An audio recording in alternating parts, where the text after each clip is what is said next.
राधे राधे दोस्तों, आज हम आपको सुनाने जा रहे हैं भक्ति प्रेम और भगवान की प्रति अटूट विश्वास की एक अद्भुत कथा। यह कथा है उस भक्त की जिसने दुनिया की परवाह किए बिन अपने कान्हा को ही अपना सब कुछ मान लिया। राजमहलों में जन्म लेकर भी जिसने अपने दिल में सिर्फ श्री कृष्ण का नाम बसाया, जिसकी हर सांस में मेरे तो गिरधर गोपाल दूसरों ना कोई की पुकार थी। आइए सुनते हैं महान कृष्ण भक्त मीराबाई का प्रेरणादायक अद्भुत कथा।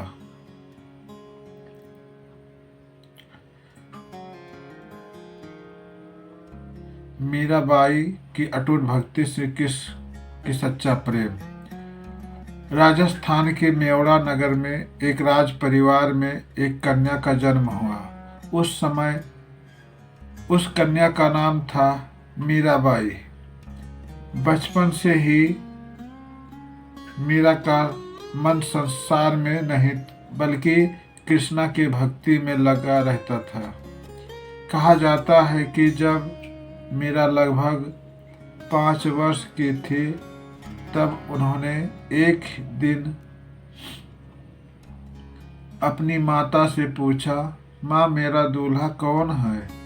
माँ ने मजाक में पास रखी श्री कृष्ण की एक छोटी मूर्ति की ओर इशारा करके कहा, बेटी यही तुम्हारे दूल्हे हैं। बस उसी दिन से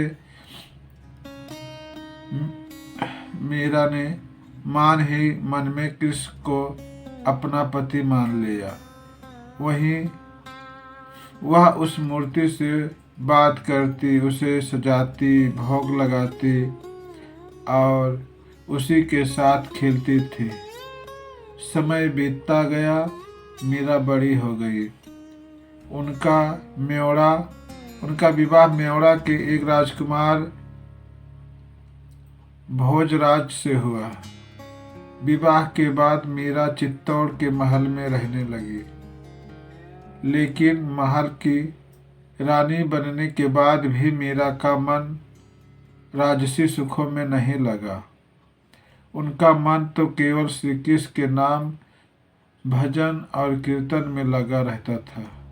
मीरा रोज मंदिर जाती, संतों के साथ बैठकर भजन गाती और प्रेम से कहती, मेरे तो गिरधर गोपाल दूसरों न कोई।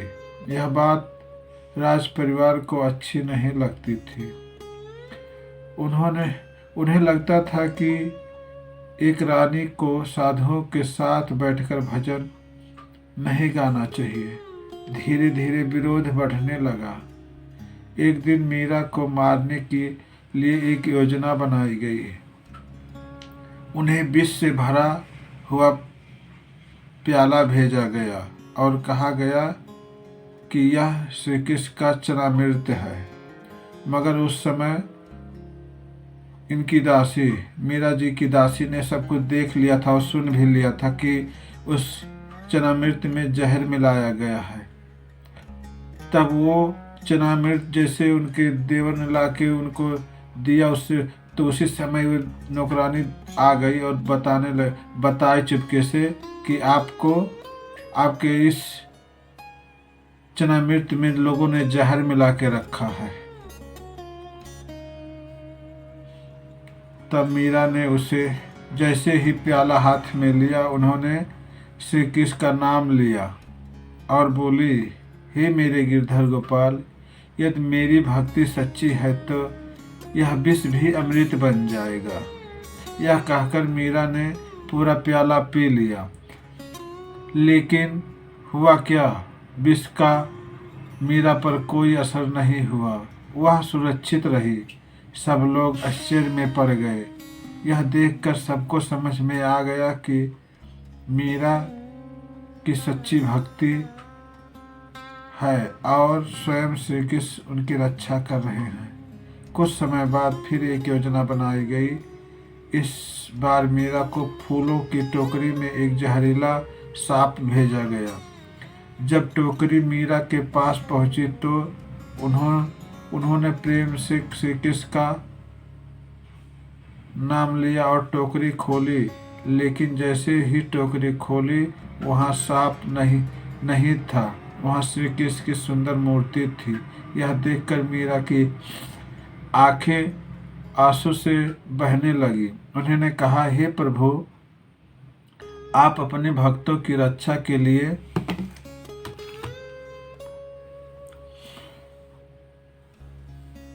उन्होंने कहा, हे प्रभु, आप अपने भक्तों की रक्षा के लिए कितने रूप धारण करते हो। मीरा दिन रात कृष्ण भक्ति में डूबी रहती थी। वहाँ गली गली घूमकर भजन गाती और लोगों को भगवान का प्रेम का संदेश देती। उनकी भक्ति इतनी सच्ची थी कि आज भी उनके भजन पूरे भारत में गाए जाते हैं, पूरे दुनिया में गाए जाते हैं। कहा जाता है कि अंत समय में मीरा द्वारिका पहुंची और वहां श्री कृष्ण के मंदिर में भजन गाते गाते उनकी मूर्ति में ही विलीन हो गई। और भक्तों का विश्वास है कि मीरा का शरीर वहीं समाप्त हो गया और उनकी आत्मा सीधे श्री कृष्ण में मिल गई। कथा से शिक्षा। इस कथा से हमें 3 बातें सीखने को मिलती है। सच्ची भक्ति में शक्ति होती है। जो भक्त सच्चे मन से भगवान को याद करते हैं, भगवान उनकी रक्षा अवश्य करते हैं। संसार की बाधाएं भी सच्चे प्रेम और विश्वास को नहीं रोक सकती। भक्ति संदेश। जिसके हृदय में भगवान का प्रति सच्चा प्रेम होता है, उसके जीवन में कोई भी विष अमृत बन सकता है। तो दोस्तों, अब यही थी महान कृष्ण भक्त की मीराबाई का प्रेरणादायक कथा। मीराबाई ने हमें सिखाया कि सच्ची भक्ति में ताकत होती है और जो व्यक्ति सच्चे मन से भगवान का याद करता है, भगवान हमेशा उनके साथ रहते हैं। अगर आपको यह कथा अच्छी लगी तो वीडियो को लाइक करें, चैनल को सब्सक्राइब करें, इस कथा को ज़्यादा से ज़्यादा लोगों तक ज़रूर पहुँचाएं। मिलते हैं अगली एक और सुंदर कथा के साथ। तब तक के लिए राधे राधे। जय श्री कृष्णा।